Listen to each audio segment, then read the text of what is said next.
ngayon guys, nililinis kami ngayon. Tapos si Edwin, OGT namin yun guys. Ano yung nililinis mo ngayon guard? Ano yan? Piston po. Piston? Ito 45. Magkano sahod dyan? Gato sahod po naman. Saka sa grades, bakbak mabuti. Diyan, linis ba yan yan? Niraragali mo Ito lalawayan. Pagka sa titi mo dyan, pagkakain. So, tignan natin ang ginagawa ni Edwin. Talo eh. Ano yung kinakalgal mo dito kanina, Yay? Dito yay, sa tambucho yay. Ito. Bakit ito kinakalgal Ito yan? street na to yay. Palitin na.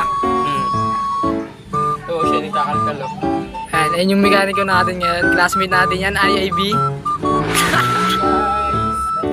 So guys, papakita ko sino yung may-ari ng shop ng ginagawa namin. Pinag-OGT yan namin.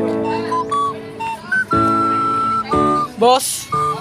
Ito ang may-ari ng shop ng in-OGT yan namin. Uy, may dadaan pala. Ito pala pinaka-may-ari.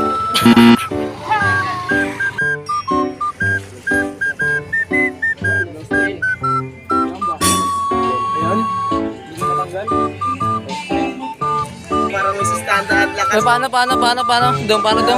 Huwag na. Ang bababae ba daw po kayo lang yun? Babaero. Nakauwi na pala kami nito guys. So tignan niyo yung mukha ng tropa nating si Jason. Tinapit niyo lang par.